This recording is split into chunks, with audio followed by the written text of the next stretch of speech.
Good morning friend, आज है 29 जून 2025 और इस दिन जितनी भी इंपॉर्टेंट करंट अफेयर होंगी उसकी निचोड़ को इन टॉप 10 करंट अफेयर में इंक्लूड किया गया है। तो वीडियो को लास्ट तक और पूरा जरूर देखिए क्योंकि लास्ट में आपसे एक क्वेश्चन पूछा जाएगा जिसका आंसर आपको कमेंट में लिखना है। आप इसकी पीडीएफ को कमेंट से जाकर डाउनलोड कर लीजिए, वहाँ पे मैंने इसकी पीडीएफ लिंक कर दी है। तो चलिए आज की वीडियो स्टार्ट करते हैं। दोस्तों, आज का पहला क्वेश्चन है जो सबसे ज़्यादा इंपॉर्टेंट है। अभी हाल ही में बांग्लादेश ने प्रतिवर्ष किस दिवस को अपने बांग्लादेश दिवस के रूप में मनाने की घोषणा की है? तो अभी हाल ही में जो बांग्लादेश की अंतरिम सरकार है उसने 8 अगस्त को अपना नया दिवस मनाने की घोषणा की है, तो इसको याद रखना। अब बात आती है बांग्लादेश की, तो जान लेते हैं। बांग्लादेश की राजधानी ढाका है, इसकी मुद्रा टका है। इसके अलावा जो अभी राष्ट्रपति हैं वो मोहम्मद शहाबुद्दीन हैं। जो पूर्व प्रधानमंत्री थी वो शेख हसीना है। इसके अलावा राष्ट्रीय भाषा बांग्ला है। स्वतंत्रता दिवस 26 मार्च 1971 को। सर्वाधिक जनसंख्या वाला शहर ढाका और सबसे बड़ी नदी पद्मा नदी है जिसको भारत में गंगा नदी के नाम से जानते हैं। ये पेपर में कई बार पूछा गया है तो आप इसको याद रखना। बॉर्डर शेयरिंग देश भारत और म्यांमार। चलिए अगले क्वेश्चन पर आते हैं। हमारा अगला क्वेश्चन है, हाल ही में किस राज्य ने अपने अरलम जीव अभ्यारण्य का नाम बदलकर अरलम तितली अभ्यारण्य कर दिया है? तो अभी हाल ही में ये काम किया है केरल ने, तो आप इसको याद रखिए। अब केरल सबसे ज़्यादा सुर्खियों में रहता है तो केरल के बारे में जान लीजिए। केरल भारत का सबसे शिक्षित राज्य है जिसकी साक्षरता दर 96% है। भारत का पहला सौर ऊर्जा से चलने वाला हवाई अड्डा कोचीन इंटरनेशनल एयरपोर्ट ये भी कहाँ स्थित है? केरल में। केरल को गॉड्स ओन कंट्री बोला जाता है अपने पर्यटन के कारण। केरल का कुत्तानाड क्षेत्र समुद्र तल से नीचे खेती के लिए प्रसिद्ध है, तो आप याद रखना। केरल में भारत की पहली मस्जिद चेरामन मस्जिद स्थित है, इसको आप याद रख लीजिए, जो 629 में बनी थी। चलिए अगले क्वेश्चन पर आते हैं। हमारा आज का अगला क्वेश्चन है, हाल ही में जर्मनी के नए चांसलर कौन बने हैं? तो ये भी ज़्यादा इंपॉर्टेंट क्वेश्चन है। तो अभी हाल ही में फ्रेडरिक मर्ज को जर्मनी का नया चांसलर बनाया गया है, तो आप इसको याद रखना। अब बात आती है जर्मनी की, तो देख लीजिए राजधानी यहाँ की बर्लिन है। जो मुद्रा चलती है वो है यूरो।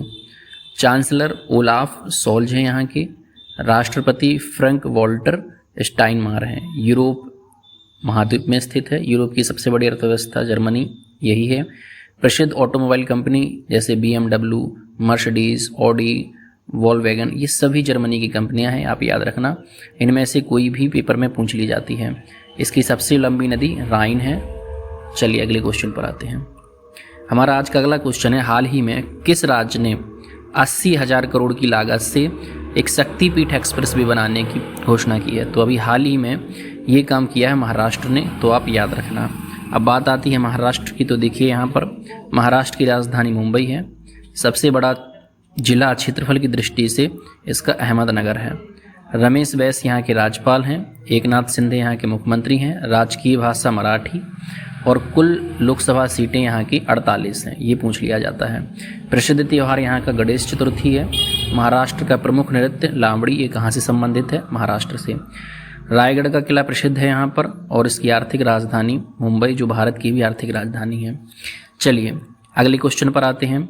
अभी हाल ही में IMF के नए डाटा के अनुसार भारत विश्व में कौन से नंबर की GDP बन गया है? तो अभी हाल ही में भारत चौथी नंबर की GDP बन चुका है, आपको इसको याद रखना है। अभी भारत ने जर्मनी की GDP को पीछे छोड़कर चौथा स्थान प्राप्त किया है। चलिए अगले क्वेश्चन पर आते हैं। इनमें से कौन $30 बिलियन से अधिक वैल्यू वाली भारत की पहली कंपनी बनी है? तो अभी हाल ही में ये उपलब्धि टाटा ग्रुप ने हासिल की है, तो इसको याद रखना। अगले क्वेश्चन पर आते हैं। हाल ही में चर्चा में रहे प्रवीण सूद का संबंध किससे है? तो दोस्तों अभी प्रवीण सूद का संबंध CBI से है, तो आप ये याद रखना। अब बात आती है CBI की, तो इसका फुल फॉर्म होता है सेंट्रल ब्यूरो ऑफ इन्वेस्टिगेशन। इसकी स्थापना 1963 में की गई थी। मुख्यालय नई दिल्ली में है। इसका प्रमुख कार्य भ्रष्टाचार, आर्थिक अपराध, विशेष अपराधों की जांच करना है। यह कार्मिक, लोक शिकायत एवं पेंशन मंत्रालय के अंतर्गत आता है। इसका मोटो है इंडस्ट्री, एम्पेरिसिटी और इंटीग्रिटी, आप ये याद रखना। वर्तमान निदेशक प्रवीण सिन्हा हैं जो संभावित बदल चुके हैं। सबसे पहले गठित हुआ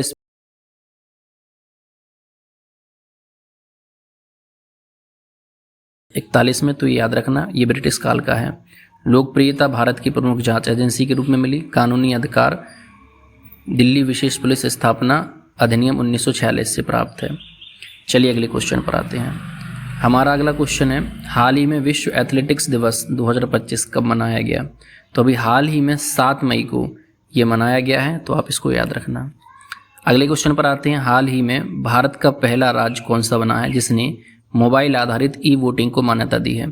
तो अभी ये काम बिहार ने किया है, तो ये भी अभी बहुत ज़्यादा हाईलाइट में रहेगा, तो इसको याद रखना। अगले क्वेश्चन पर आते हैं, हाल ही में ग्लोबल लायबिलिटी इंडेक्स 2025 के अनुसार किस शहर और देश को सबसे अच्छे शहर के रूप में मान्यता प्राप्त हुई है? तो अभी हाल ही में वियना और ऑस्ट्रेलिया, इन 2 देशों को अभी हाल ही में मान्यता मिली है। वियना जो कि शहर है और ऑस्ट्रेलिया देश है। अगले क्वेश्चन पर आते हैं। तो दोस्तों मैंने आपसे बोला था कि लास्ट में आपसे एक क्वेश्चन पूछा जाएगा, तो भारत का पहला मानव युक्त डीप ओशियन मिशन किस वर्ष लॉन्च किया जाएगा? आपको इसको कमेंट में लिखना है। तो दोस्तों आज की वीडियो यूज़फुल और हेल्पफुल होगी, तो आप इसको शेयर और लाइक ज़रूर करें। मिलते हैं नेक्स्ट वीडियो के साथ में। जय हिंद, जय भारत।